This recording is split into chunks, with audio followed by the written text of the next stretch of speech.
ఓం శ్రీ గురుభ్యో నమః. ఆగస్టు నెలలో 17వ తారీఖు నుండి నెల రోజుల పాటు రవి సింహరాశిలో సంచారం చేస్తాడు. సింహరాశిలో సంచారం చేయటం అనేది మనకి సంవత్సరం తర్వాత వస్తుంది. రవి 30 డిగ్రీల పాటు ఒక రాశి నుంచి మరో రాశికి వెళుతూ ఉంటాడు. 30 రోజుల పాటు రవి ఒక రాశి నుంచి మరో రాశికి తిరుగుతూ ఉంటాడు. రవి పితృకారకుడు, ఆత్మకారకుడు, ఉద్యోగకారకుడు, ఆరోగ్య ప్రదాత. హెల్త్ ఈజ్ వెల్త్ అన్నారు, హెల్త్ ఈజ్ గ్రేట్ లక్ అన్నాడు. ఆరోగ్యాన్ని ఇచ్చేవాడే సూర్యభగవానుడు. సూర్యభగవానుడు ప్రత్యక్ష దైవం అంటారు మనం. రవిగ్రహం సంవత్సరం తర్వాత తన సొంత రాశిలోకి వస్తున్నాడు. ఎప్పటి నుంచి? ఆగస్టు 17వ తారీఖు నుంచి నెల రోజుల పాటు తన సొంత రాశిలో ఉంటాడు. ఇవి గోచారీత్యా చెప్పబడే ఫలితాలు. సహజంగా ఏమిటంటే తను ఉన్న రాశి నుంచి 3, 6, 10, 11 స్థానాల్లో సూర్యగ్రహం మంచి చేస్తాడని అర్థం. అలానే మనం బర్త్ చార్ట్ను కూడా చూసుకోవాలి. సూర్యుడు ఎక్కడున్నాడని. ఇవన్నీ కూడా గోచారీత్యా చెప్పబడే ఫలితాలే. కానీ సూర్యుడు సంబంధించింది సూర్య మహర్దశ, రవి మహర్దశ జరుగుతున్నాడా, రవి నీచ స్థానంలో ఉన్నాడా, మన జన్మజాతకంలో ఉచ్చ స్థానంలో ఉన్నాడా, రవి ఎక్కడున్నాడు, రవి సొంత రాశికి వచ్చినప్పుడు ఏ రాశుల వాళ్ళకి ఏ విధంగా ఉందో మనం తెలుసుకోవాలి. ఎందుకంటే నెల రోజుల పాటు సింహరాశిలో సంచారం చేస్తారు. అంటే ఆగస్టు 17వ తారీఖున మన ప్రారంభమై నెల రోజుల పాటు రవి సంచారం చేస్తాడు. ఈ సంచారం వల్ల ఎలాంటి ఫలితాలు ఉంటాయి, ఆరోగ్యపరంగా ఏ విధంగా ఉంటుంది? అదృష్టాన్ని ఇచ్చే గ్రహం ఏమిటంటే సూర్యభగవానుడే. ఈ సూర్యభగవానుడు ఏ స్థానాల్లో ఉంటే సుఫలితాన్ని ఇస్తాడు? ఈ గోచారాన్ని మనం పుట్టినప్పుడు ఉండే బర్త్ చార్ట్ని క్లబ్ చేసుకోవాలి. అంటే అక్కడ రవి మహర్దశ బాగా కలిసి వస్తుందా లేదా, ఇక్కడ గోచార రవి ఎలా ఉన్నాడు అంటే గోచార రవిని అక్కడ జన్మజాతకంలో రవి ఏ స్థానంలో ఉన్నాడు, ఏమన్నా మహర్దశ జరుగుతుందా అనేది అనాలిసిస్ చేసుకొని మనం ముందుకు వెళ్తే రవి కలిసి వస్తాడా లేదా అనేది మనం తెలుసుకునే అవకాశం అనేది ఖచ్చితంగా ఉంటుంది. మకర రాశి వాళ్ళకి గోచారీత్యా సూర్య సంచారం వల్ల ఎలాంటి ఫలితాలు జరగబోతున్నాయి, ఇవన్నీ కూడా గోచారీత్యా చెప్పబడే ఫలితాలని నేను చెప్తున్నాను. జన్మజాతకం వేరు, ఇది వేరు. ఇక్కడ ముఖ్యంగా ఈ రాశి వాళ్ళకి ఏ విధంగా జరగబోతుంది అంటే మకర రాశిలో జన్మించిన వాళ్ళకి ముఖ్యంగా అష్టమ స్థానంలో రవి యొక్క సంచారం. అష్టమ స్థానం రవి యొక్క సంచారం వల్ల చెడు కార్యక్రమాలు ఆచరించాల్సిన అవసరం ఏర్పడటం, స్వతహాగా అయినా మంచివాడైనా కూడా పరిస్థితుల ప్రకారంగా మారే మనుషులు కూడా ఉంటారు ప్రపంచంలో. ఏం చేస్తారు? ఎదుటివాడు చెడ్డవాడు, వాడిని మెత్తగా ఉంటేనేమో సరిపోవట్ల, వాడిని గట్టిగా హార్డ్గా డీల్ చేయాలంటారు. హార్డ్గా డీల్ చేయకపోతే కుదరటల్లా. ఇక్కడ అంటే సమాజంలో కొన్ని మార్పులు వస్తున్నాయని అర్థం. కాలానుగుణంగా మార్పులు. కాలానికి మనం ఎదురీత చేయలేదనుకో ఆ కాలమే పామై కాటేస్తుంది. అందువల్ల కొంత జాగ్రత్తగా ఉండాలి. అలాంటి దుష్టులతోటి తగవులు అంటే స్నేహితులు కానీ బంధువులు కానీ ఎవరైతే ఉంటారో శత్రువులతోటి తగాదులు, శత్రువులు బాగా పెరిగే అవకాశాలు, శత్రువులు పొంచి ఉండే అవకాశాలు ఎక్కువ ఉంటాయి. ఆర్గ్యుమెంట్స్ చేయకూడదు. కొన్ని ప్రయాణాలు చేస్తుంటారు, ప్రయాణాల్లో కొంతమంది మనుషులు కలుస్తారు. ఆ మనుషుల వల్ల కూడా కొంత ఆర్గ్యుమెంట్స్ జరిగే అవకాశాలు ఎక్కువ ఉంటాయి. ఆర్గ్యుమెంట్స్ లేకుండా చూసుకోవటం చాలా ఇంపార్టెంట్. శత్రుమూలకంగా బాధలు బాగా పెరగటం ఒకటి. వృత్తి వ్యాపార రంగాల్లో కొన్ని చికాకులు, అనవసరమైన గొడవలు, అలానే ధన నష్టము, ధాన్య నష్టం, రైతులకి దుఃఖము సంఘటనలు, దుఃఖాలు కలిగే అవకాశాలు. అన్యగ్రామ నివాసము. గ్రామము అంటే ఏం లేదు, సిటీ అని కూడా వస్తుంది. అంటే ఒక ఊరు నుంచి ఇంకో ఊరికి వెళ్ళటం, బిజినెస్ పరంగా ఎక్స్పాండ్ చేసుకోవటం, విస్తరణ చేసుకునే అవకాశాలు ఉంటాయి. తక్కువగా మనం మాటలు వినటం చాలా ఇంపార్టెంట్ ఇక్కడ. అంటే ఉద్యోగంలో కొన్ని చిక్కులు వస్తూ ఉంటాయి. అంటే అనవసరమైన కలహాలు, అనవసరమైన ఇబ్బందులు, అనవసరంగా మనం ముందుకు వెళ్ళటం, వాళ్ళతో అనవసరమైన గొడవలు పట్టడం, ధనధాన్య నష్టం. అంటే ఏదో రకంగా ధన నష్టం జరుగుతూ ఉంటుంది. మనం పొదుపు పాటించలేం. ఏదో మనం 10 రూపాయలు ఖర్చు పెట్టాలంటే 20 రూపాయలు ఖర్చు పెట్టడం, 20 రూపాయలు అంటే 100 రూపాయలు ఖర్చు పెట్టే అవకాశాలు. మన పక్కనుండేవాడే మనం గోతులు తీసే అవకాశాలు ఎక్కువ ఉంటాయి. శత్రుశేషం రుణశేషం ఉండకూడదు అని అంటారు.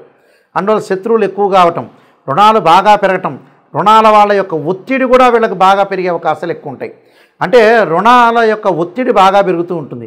కాబట్టి ఇలాంటి విషయాల్లో చెడు కార్యక్రమాలు అనుసరించకుండా స్త్రీకు మూలకంగా కూడా కొన్ని గొడవలు జరిగే సందర్భాలు ఎక్కువ ఉంటాయి. స్త్రీ మూలకంగా కానీ శత్రువుల మూలకంగా కానీ కుటుంబంలో కానీ ఆనందం లేకుండా చిన్న చిన్న చికాకులు వచ్చి పెద్ద పెద్ద గొడవలకు దారితీసే అవకాశాలు ఉంటాయి. అవి స్మాల్గా ఉండేవే, ఆ స్మాల్గా ఉండేవే పెద్ద పెద్ద గొడవలకి లాంచ్ అయ్యే అవకాశాలు ఎక్కువ ఉంటాయి. కాబట్టి మన జీవితాన్ని ఎలా ఎన్హాన్స్ చేసుకోవాలి అనేది చూడుకోవాలి, ఎలా రెప్యుటేషన్ అనేది చూసుకోవాలి, ఎలాగ హానెస్టీగా ఉండాలి, ప్రతి విషయంలో కూడా తలదూర్చకూడదు. భార్యాభర్తల మధ్యలో, అన్నదమ్ముల మధ్యలో, వ్యాపారస్తుల మధ్యలో, ఉద్యోగస్తుల మధ్యలో తలదూర్చకుండా ఉండటం చాలా మంచిది.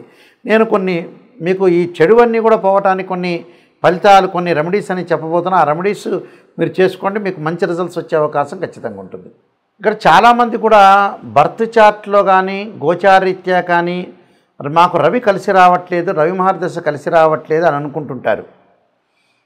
రవి ఎలాగా ఎందుకని మనకి అంటే రవి నీచ స్థానంలో ఉన్న రవికి ఏదైతే స్వక్షేత్రం ఉంది, స్వక్షేత్రం సింహరాశి, రవికి ఉచ్చస్థానం మేషరాశి, దాని ఎదురుగా ఉండే సప్తమం నీచస్థానం అంటాం, అంటే తులారాశి నీచస్థానం.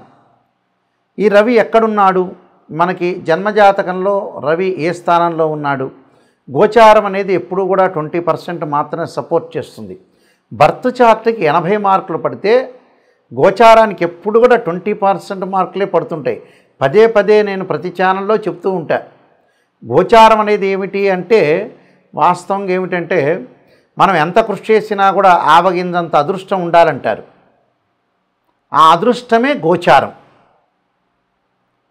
కృషి అంటే ఏమిటంటే జన్మజాతకం, బర్త్ చార్ట్లో ఆ లగ్నం నుంచి రవి ఏ స్థానంలో ఉన్నాడు, రవి యోగకారకుడా కాదా, రవి మార్గదశ బాగా కలిసి వస్తుందా లేదా అనేది మనం చూడాలి. అంటే రాశిచక్రము, భావచక్రము, నవాంశము, చతుర్థాంశము, ద్రేకాణము, హోర, త్రింశాంశం అనే అలాగా 16 లగ్న కుండలు ఉంటాయి, డీ చార్ట్స్ అంటారు.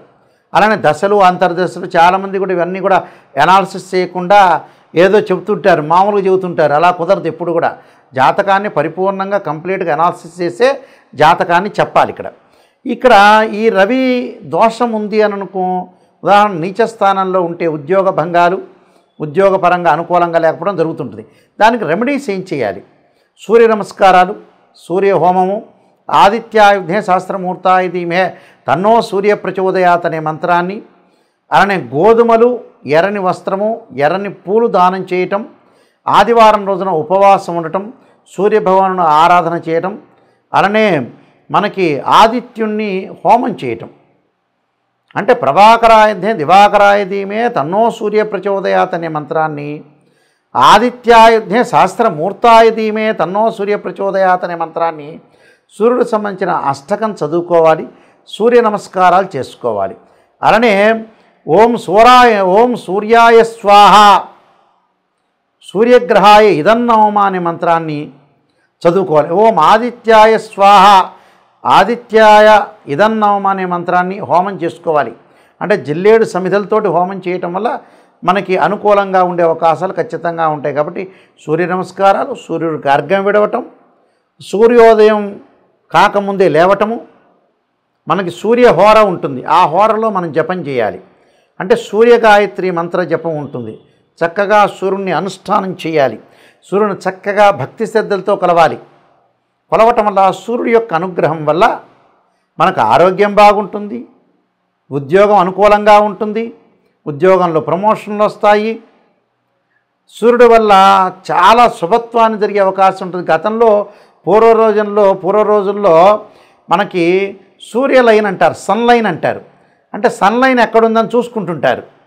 మనం ఓల్డ్ సినిమాల్లోకి వెళ్ళామనుకోండి, ఎన్టీ రామారావు, అక్కినేని నాగేశ్వరరావు, కాంతారావు గారి ఈ పిక్చర్లోకి వెళితే రేలంగి వీళ్ళందరూ కూడా ఏం చేస్తారంటే సూర్యరేఖ లేకపోతే సూర్యుడి యొక్క రేఖను ఉండాలని అట్లకాడతోటి కాల్చి చేతుల మీద ఇలా పెట్టుకునేవాళ్ళు. ఓ రేలంగి సినిమాలో ఒకటి ఉంది. అంటే యాస్టీజ్గా అలా పెడితే రాదు, నిజంగా అస్తాముద్రికం ప్రకారంగా సన్లైన్ అనేది బాగుండాలి. అంటే సూర్యుడు అంత అదృష్టాన్ని ఇచ్చేవాడు అని నేను చెబుతున్నాను. అందువల్ల ఆ సూర్యుడు అదృష్ట యోగాన్ని, రాజయోగ కారకత్వాన్ని ఇచ్చేవాడు సూర్యుడు. కాబట్టి ఖచ్చితంగా సూర్యుడు ఇక్కడ అనుకూలంగా ఉండాలి. అనుకూలంగా ఉంటేనే మనం ప్రతి పని చేయగలుగుతాం. సూర్యుడి వల్ల ఎలా ఉంటుంది? ఆరోగ్యం బాగుంటుంది. ఆరోగ్యం బాగుంటే మనం డబ్బు సంపాదించగలుగుతాం. డబ్బు సంపాదిస్తే పెళ్లి చేసుకోగలుగుతాం. పెళ్లి చేసుకుంటే సంతానం కలుగుతుంది. సంతానం వల్ల స్థిరాస్తులన్నీ కూడా సంపాదించగలుగుతాం. సంతానం కోసం కష్టపడతాం, అదృష్టాన్ని పెంచుకుంటాం. That is the sun planet. అందువల్ల ఖచ్చితంగా సూర్యుడు ఎలా ఉన్నాడో మనం చూసుకోండి. మీ అందరికీ కూడా సూర్యగ్రహం అనుకూలత ఉండాలని ఆశిస్తూ సర్వే జనా సుఖినో భవంతు.